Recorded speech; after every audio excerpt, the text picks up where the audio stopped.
할렐루야. 사랑하는 대강의 가족 여러분, 오늘 하루도 하나님의 말씀과 동행하는 삶이 되길 소망합니다.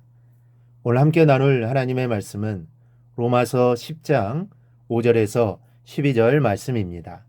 모세가 기록하되 율법으로 말미암는 의를 행하는 사람은 그 의로 살리라 하였거니와 믿음으로 말미암는 의는 이같이 말하되 내 마음에 누가 하늘에 올라가겠느냐 하지 말라 하니 올라가겠느냐 함은 그리스도를 모셔내리려는 것이요 혹은 누가 무저갱에 내려가겠느냐 하지 말라 하니 내려가겠느냐 하면 그리스도를 죽은 자 가운데서 모셔 올리려는 것이라. 그러면 무엇을 말하느냐? 말씀이 내게 가까워 내 입에 있으며 내 마음에 있다 하였으니 곧 우리가 전파하는 믿음의 말씀이라. 내가 만일 내 입으로 예수를 주로 시인하며 또 하나님께서 그를 죽은 자 가운데서 살리신 것을 내 마음에 믿으면 구원을 받으리라. 사람이 마음으로 믿어 의에 이르고 입으로 시인하여 구원에 이르느니라.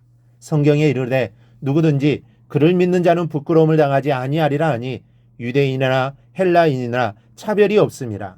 한 분이신 주께서 모든 사람의 주가 되사 그를 부르는 모든 사람에게 부여하시도다. 아멘.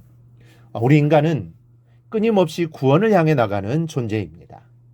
왜냐하면 인간이 이 땅의 삶이 끝이 아님을 직감하고 있기 때문입니다. 그래서 어떤 종교이든 영생에 대해 관심을 갖습니다. 그리고 자신들만의 내세에 대한 교리를 가지고 있습니다. 그런데 대부분의 종교의 구원은 무언가를 해서 얻는 것입니다. 도덕적으로 선하게 살든지 아니면 또 도를 닦아야 한다든지 이 노력이 필요합니다. 하지만 우리의 구원은 이런 노력으로 이루어지는 것이 아닙니다. 이 구원을 받으려면 한 점의 죄도 없이 완전히 의로워야 하는데 인간에게는 이러한 의가 없기 때문입니다. 의는 하나님께 있고 인간에게는 죄만 있습니다. 따라서 인간 스스로는 어떤 방법과 노력을 통해서도 구원을 얻을 수는 없는 것입니다. 그런데도 사람들은 어리석은 노력을 포기하지 않습니다. 하나님께서 마련해 주신 구원의 길이 있는데 그 길을 가지 않고 여전히 자기들의 방법을 고집합니다. 오늘 성경은 이와 같은 어리석은 인간들의 노력을 가리켜 하늘에 올라가며 음부에 내려가 그리스도를 모셔내리고 모셔 올리려는 어리석음에 비유하고 있습니다. 한마디로 불가능한 짓을 하고 있다는 것입니다. 즉 인간의 노력이라는 것은 마치 하늘에 올라가고 음부에 내려가서 예수 그리스도를 모셔오려는 것과 같은 불가능한 일이니까 그런 불가능한 일에 매달리지 말고 믿음으로 구원을 얻으라는 하나님의 충고입니다. 여러분, 구원은 의로운 존재로부터 와야 합니다. 인간의 노력으로는 되지 않는 것입니다.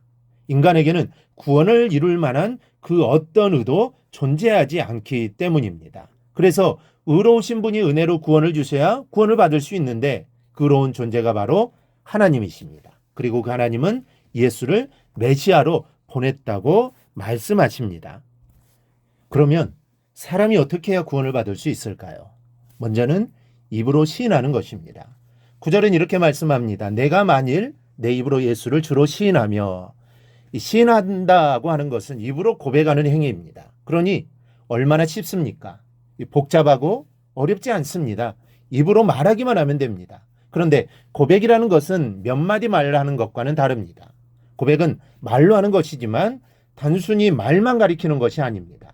마음이 담긴 말이 바로 고백입니다. 기도하면서 예수를 주로 시인하는 것도 고백이지만 여기서는 다른 사람 앞에서 증거하는 것을 말합니다. 내 마음에 계시고 내가 사랑하며 신뢰하고 있는 예수를 말로 증거하여 다른 사람과 나누는 것이 이 고백입니다. 마음에 가득한 것이 입으로 나오기 때문입니다. 8절에서 말씀이 내게 가까워 내 입에 있다고 한 것이 이런 이유입니다. 말씀이 내 안에 있고 예수가 내 안에 있으면 입을 통해 증거되지 않을 수 없습니다. 그래서 구원의 말에 고백에 있고 입술에 있는 것입니다. 그러니 여러분, 고백하는 성도들이 되십시오. 증거하고 전도하는 하나님의 자녀들이 되십시오. 입술로 고백하고 시인하는 가운데 구원이 무르익어 간다는 사실을 잊지 않기를 바랍니다. 둘째는 마음으로 부활의 사실을 믿는 것입니다. 9절 하반절과 10절은 이렇게 말씀합니다. 또 하나님께서 그를 죽은 자 가운데서 살리신 것을 내 마음에 믿으면 구원을 받으리라. 사람이 마음으로 믿어 의에 이르고 입으로 시인하여 구원에 이르느니라. 여러분, 믿는 것은 중요합니다. 그러나 그 믿음의 내용은 더욱 중요합니다. 이 세상에 믿는다고 말하는 사람들이 정말 많습니다. 이단들도 믿는다고 합니다. 그러나 그들이 믿는 것과 우리가 믿는 것은 다릅니다. 그러니 무엇을 믿느냐가 중요한 것입니다. 우리가 예수를 선지자나 의인으로 믿으면 그 믿음으로는 구원을 받을 수 없습니다. 구원을 원하면 예수를 생명을 주시는 분으로 믿어야 합니다. 은혜를 원하면 은혜를 주시는 분으로, 사랑과 은사를 원하면 사랑을 주시고 은사를 주시는 분으로 믿어야 합니다. 그것이 사실이고 또 무엇이든 믿음대로 이루어질 것이기 때문입니다. 그러니 중요한 것은 믿음보다는 믿음의 내용이 중요합니다. 그래서 구원을 바라는 우리에게 예수의 부활을 믿으라고 말씀한 겁니다. 그 이유는 예수의 부활이 나의 부활이기 때문입니다. 그리고 믿되 마음으로 믿어야 합니다. 그래야 구원이 있다라는 말씀입니다. 그리고 그 사실을 입으로 시인하여 증거하라는 것이 오늘 말씀의 요지입니다. 그러면 유대인들처럼 부끄러움을 당하지 않을 거라고 약속하셨습니다. 구원은 여러분의 입술에 있습니다.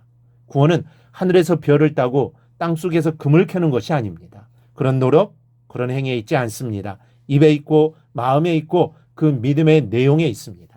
이 사실을 알고 흔들림 없이 신앙생활 하시기를 바랍니다. 또한 이 사실을 전하며 살아가기를 바랍니다. 그리하여 구원을 끝까지 지켜나가는 삶이 되기를 주님의 이름으로 축원합니다. 오늘 묵상한 말씀을 굳게 잡고 삶으로 실천하며 살아내는 대강의 모든 성도들이 되기를 축복합니다.